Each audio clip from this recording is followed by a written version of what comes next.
These are the years when a man changes into the man he's going to become the rest of his life. If you're nothing without this suit, then you shouldn't have it. Come on, Spider-Man. Come on, Spider-Man. I believe there's a hero in all of us. I'm trying to save you! That keeps us honest, gives us strength, makes us noble. तो तुम्हें वो story तो याद ही होगी जब Peter अपना mask उतारने वाला होता है। वो एक बहुत इमोशनल स्टोरी थी जिसे मैंने नैरेट किया था और तुमने कहा था कि तुम्हें वैसी और भी स्टोरीज चाहिए, तो ये रही आज की स्टोरी। और स्पाइडरमैन की लाइफ की एक और बुरी रात जो तुम्हें रुला देगी अगर तुम स्पाइडरमैन फैन हो तो वीडियो को पूरा एंड तक जरूर देखना और शेयर भी कर देना। तो हेलो वेबटास्टिक फैंस, मेरा नाम है सत्यम मिश्रा और समय को सरांखों पर रखते हुए चलिए शुरू करते हैं। तो जे जोना जेमिसन की वाइफ स्पाइडरमैन की फाइट के बीच में मारी जा चुकी हैं। जेमिसन इस बार स्पाइडरमैन को भी ब्लेम नहीं कर सकता क्योंकि उसकी वाइफ को मारने वाला बंदा जेमिसन का दुश्मन था, वो उसे मारना चाहता था। तो जेमिसन बस डिप्रेशन में चला जाता है। दुखी पीटर जब मार्ला के फ्यूनरल के बाद घर पर आता है सोने के लिए तो उसे दिखता है अंकल बेन का किलर हंसता हुआ, उसके सामने भागता हुआ, उसे चिढ़ाता हुआ।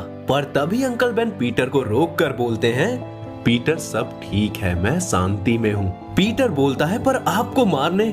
इतना सा सुनते ही अंकल बेन उसे रोक कर बोलते हैं, पीटर मेरी बात सुनो, बुरा महसूस करने की कोई जरूरत नहीं है। मैं अब एक अच्छी जगह पर हूँ अपने परिवार के साथ, तुम्हारे पेरेंट्स के साथ। पीटर अपने पेरेंट्स को देख के बहुत खुश होता है पर जैसे ही वो उनके पास जाता है उनके चेहरे खाली होते हैं क्योंकि पीटर इतने सालों से उनसे नहीं मिला था। तो फोटोज के बाहर उसके लिए अपने पेरेंट्स की इमेज में बस अंकल बेन और आंट में ही थे। पर तभी वहीं बैठा हुआ होता है वो क्रिमिनल जिसने अंकल बेन को मारा था और वो बोलता है, मेरा चेहरा तो तुम्हें याद ही होगा जैसे ये कल की ही बात हो। पीटर पूछता है कि ये यहाँ कैसे? तभी अंकल बेन बोलते हैं, मौत में सब बराबर होते हैं पीटर। फिर वो क्रिमिनल बोलता है, याद है बच्चे, तूने मुझे अपनी आंखों के सामने मरते हुए देखा था, मिशन ओवर हुआ, अब तू वो वेब खोल सकता है। पीटर उन्हें एक साथ जाने से रोकने की कोशिश करता है। तभी आंट मे की आवाज आती है, हम सभी को कभी न कभी जाना ही है पीटर। पीटर आंट मे को रोकता पर उनका चेहरा बदल के जेमिसन की वाइफ का हो जाता है और वो बोलती है, अगर मैं तेरी आंट होती तो तू मुझे बचा लेता ना, पर चिंता मत कर पीटर, मैं वापस आऊंगी। मैंने अपने हस्बैंड के साथ स्पाइडरमैन के किलर्स को बनाया था तो मैं एक सुपर विलन हुई और सुपर विलन्स हमेशा वापस आते हैं। पीटर बोलता है कि नहीं, मैं जानता हूँ कि आप एक अच्छी इंसान हो। तो मार्ला बोलती है, इसका मतलब मैं सही में मर चुकी हूँ। पीटर अब हर जगह झूलने लगता है मार्ला को ढूंढते हुए, पर फिर उसे सैली मिलती है जो भी उसी की लड़ाई में मारी गई थी। फिर वो मिस्टर नैथम से मिलता है, एक व्हील चेयर में बैठे अंकल जो आंट में से 10 साल तक रिलेशन में रहे। आंट में से 10 साल तक रिलेशन में रहे, आंट में के सैड डेज में उनका साथ दिया और स्पाइडरमैन की एक फाइट में आंट में को बचाते हुए मारे गए। फिर वो मिलता है कैप्टन स्टेसी यानी ग्वेन स्टेसी के डैड से, जो उसे टोकते कि उन्होंने बस एक वादा मांगा था पीटर से और वो था ग्वेन को सेफ रखने का। और वो उसके पीछे पीछे जाता है पर वहाँ उसे दिखती है भीड़, एक बच्चे से लेके ग्वेन और स्कारलेट स्पाइडर तक, वो सब लोग जिन्हें उसने खोया है। और कईयों के लिए तो वो खुद को ब्लेम करता है पर तभी वहाँ उसे दिखती है वुल्वरीन की फ्रेंड और वो घुटनों पे गिर जाता है क्योंकि बाकी सब तो उसकी गलती या किसी और रीजन से मरे थे पर इसको उसने अपने हाथों से मारा था।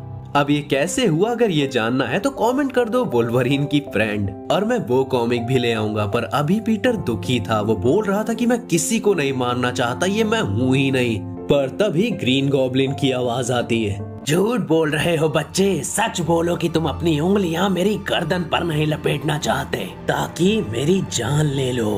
पर तभी ग्वेन बोलती है, तुम ये नहीं कर सकते पीट, मेरे लिए भी नहीं। क्या ये वर्थ इट नहीं होता? क्या तुमने मुझसे प्यार नहीं किया? पीटर बोलता है, मैंने तुमसे प्यार किया है और मैं ये करना चाहता था, मैं ये करने वाला था। गॉब्लिन बोलता है, लेकिन तुझ में दम नहीं था और इसीलिए मुझे अपनी और उस लड़की की कहानी खुद लिखनी पड़ी। पीटर ग्वेन को कैच करने के लिए हाथ बढ़ाता है पर तभी उसके सारे डेड विलेंस उसे पकड़ लेते हैं। वो उसे मारने के लिए उस पर हमला करने लगते हैं पर तभी सीन चेंज होता है और पनिशर, विजिलेंटी और वुल्वरीन इन विलेंस को मारने लगते हैं। ये बोलते हुए कि ऐसे खत्म किया जाता है दुश्मनों को, ऐसे दिया जाता है न्याय और ऐसे तुम दुनिया को बचाते हो। पर तभी टीवी पे कैप्टन अमेरिका भी बोलते हैं कि बड़े हो जा बच्चे, तुझे क्या लगता है कि मैंने कभी नाजियों को मारा नहीं। तभी सेंट्री जिसने कार्नेज को मारा वो बोलता है कि कितनी बार ये लोग वापस आए, कितनी बार तुमने इन्हें जेल में डाला, कितनी जाने गई, तुझे पता होना चाहिए कि उन सब की मौत तेरे हाथों में है क्योंकि तू कमजोर पड़ गया।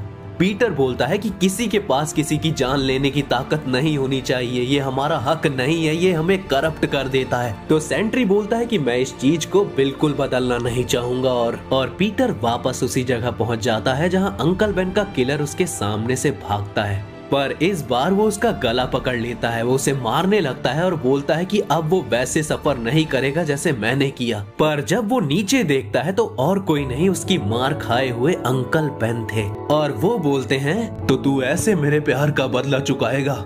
वो सब कुछ जो मैंने तुझे दिया, तुझे रिस्पॉन्सिबिलिटी का मतलब समझाया, अब तू मुझे और दूसरों को मारेगा। बता पीटर अब तू क्या करेगा। और पीटर की नींद खुल जाती है और पीटर बोलता है कि मैं अब से चीजें एक्सेप्ट नहीं करूंगा जैसी वो हैं, मेरे होते हुए कोई नहीं मरेगा। तो ये था पीटर का नाइटमेयर जिससे वो बार बार गुजरता है। तो तुम्हें ये स्टोरी कैसी लगी कमेंट में जरूर बताना और पुरानी कॉमिक्स चैनल पे चेकआउट जरूर कर लेना। अच्छे व्यूज आए तो वीकली और कॉमिक्स लाता रहूंगा, बिल्कुल अंडररेटेड वाली।